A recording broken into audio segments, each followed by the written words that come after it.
Hello जी, आप सब कैसे हैं। Welcome to my YouTube channel.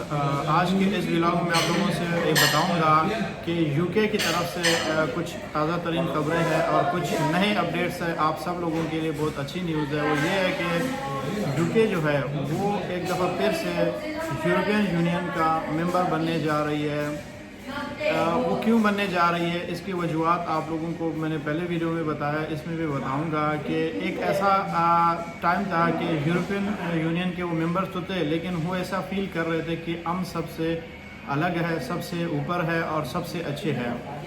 तो यही वहाँ पे एक नारा लग चुका था और लोगों ने इसके खिलाफ वोट भी दिया है कि भाई हम लोग यूरोपियन मेंबरशिप से आउट होना चाहते हैं, जिसको हम ब्रेग्जिट कहते हैं, और ब्रेग्जिट कर गए, एग्जिट कर गए हैं। लेकिन जब से उन्होंने ब्रेग्जिट किया है उसके बाद यूके के इतने बड़े प्रॉब्लम्स बने, इतने ज़्यादा प्रॉब्लम्स बने कि उन लोगों के लिए बड़े मुश्किलात का सामना करना पड़ा। तो यही रीज़न है कि उनके वहाँ पे बेरोज़गारी बढ़ गई, उनके लोगों के कारोबारों में भी बहुत बड़ा इफेक्ट पड़ गया।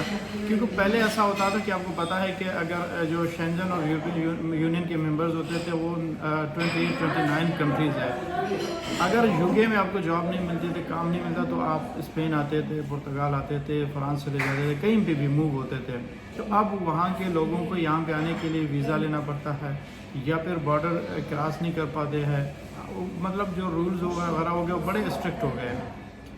तो वहाँ के लोग पहले तो बड़े खुश थे कि हमने ब्रेग्जिट कर लिया, अब हमारी जान छूटेगी इमिग्रेंट से। अब इमिग्रेंट से भी उनकी जान नहीं छूटी, इमिग्रेंट्स और भी ज़्यादा हो गए, वहाँ पे बॉन्ड हो गए। पहले होता था कि इमिग्रेंट्स वहाँ पे मूव होते थे, पुर्तगाल चले जाते थे, स्पेन चले जाते थे, लेकिन अब वो भी वहाँ पे ही रह गए हैं। बेरोज़गारी के हालात भी बहुत ज़्यादा हो गए हैं और साथ साथ में उनके अपने लोग भी तंग आ गए हैं।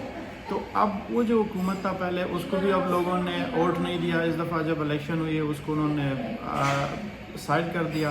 तो अब जो नया हुकूमत है, ये आपको पता है कि लेबर पार्टी की हुकूमत है। ये ज़्यादातर जो डेमोक्रेटिक लोग होते हैं, ये लोग यही चाहते हैं कि पहले भी ये लोग नहीं चाहते थे कि हम लोग यूरोपियन यूनियन से निकल जाएं, लेकिन वो जो पहला हुकूमत था पागल सा था, उन्होंने निकाल तो दिया, लेकिन अब वो ये फिर से सोच रहे हैं कि हम यूरोपियन यूनियन का मेंबर बने। तो अब यहाँ पे एक सवाल आती है, क्या जो वोटिंग होगी तो उस वोटिंग में ये पॉसिबिलिटी है कि ये लोग वापस यहाँ का मेंबर बन सकें।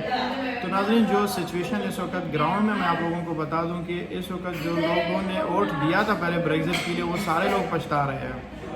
वो सारे लोग वहाँ पे हुकूमत को यही बता रहे कि आपको हम वोट देंगे, लेकिन ये है कि आपने दोबारा यूरोपियन यूनियन का मेंबर हमें बनाना है। तो इसलिए इस दफ़ा इन्होंने बड़े अच्छे खासे वोट भी लिए हैं और अब इन्होंने ये फैसला किया है कि हम बहुत जल्द यूरोपियन यूनियन का मेंबर बनेंगे। तो उनके कुछ फॉर्मेलिटीज़ वगैरह है वो पूरे करेंगे। तो इसलिए जो लोग यूके छोड़ना चाहते हैं या फिर वो आना चाहते हैं स्पेन या पुर्तगाल सिर्फ पेपर्स के लिए, क्योंकि आजकल जो एक रुझान बनी हुई है यूके में, मैं देख रहा हूँ ज़्यादातर लोग जो है वो मूव हो रहे हैं बाकी शेंजन में। ठीक है, कब कोई डंकी लगाता है, कोई किस तरीके से टैक्सी करके आता है, कोई किस तरह आता है, लेकिन उनका मेन मकसद होता है कि वो शेंजन में आ जाएं, यहाँ पे अपने पेपर्स बना लें, सिस्टम वगैरह कर लें। तो इसलिए आज मैं आप लोगों को ये अपने वीडियो के ज़रिए आपको खुशखबरी देना चाहूँगा कि अब इस वक्त जो है बिल्कुल बाकायदा उन्होंने काम स्टार्ट किया है और ये जो न्यूज़ है ये बहुत जल्द पूरे दुनिया में छा जाएगी और मीडिया में भी आएगी और आप सब लोगों तक आएगी और ये बहुत अच्छा एक न्यूज़ होगा। और आप लोग सारे अब इस वक्त बहुत जल्द यूरोपियन यूनियन का मेंबर बनेंगे। और जब यूरोपियन यूनियन का मेंबर बनेंगे, अगर आप यूके में है तो भी आपके लिए ईजी होगा मूव होना। अगर आप पासपोर्ट होल्डर है, पासपोर्ट को चेंज करने की ज़रूरत नहीं पड़ेगी। और अगर आप वहाँ पे इलीगल है तो भी आप लोगों के लिए इतना मसला नहीं होगा। और साथ में ये बहुत प्रो इमिग्रेंट्स है। ठीक है, तो अब ये जो नया हुकूमत आया है, ये आप लोगों के लिए बहुत ज़्यादा कुछ रिलीफ आप लोगों को भी मिलेगा। पेपर्स के हवाले से भी, इमिग्रेशन के हवाले से, काम के हवाले से। पहले लोगों को डिपोर्ट भी किया जाता था, अब वो सिलसिला भी बंद हो गया है किसी हद तक। अब कोई भी डिपोर्ट नहीं होगा यूके से। क्यों? क्योंकि लेबर पार्टी है, डेमोक्रेटिक पार्टी है। अगर कोई जाएगा भी ये उनको डिपोर्ट नहीं करेगा। तो नाज़रीन, अगर आपको वीडियो पसंद आ गई तो हमारे चैनल को सब्सक्राइब करें और वीडियो को शेयर भी करें, ताकि इस तरह के वीडियोस आप लोगों तक पहुंचते रहें और हमें भी इस चीज़ से मोटिवेशन मिले اس طرح کی ویڈیوز آپ لوگوں تک پہنچاتا رہا ہوں. Thank you so much.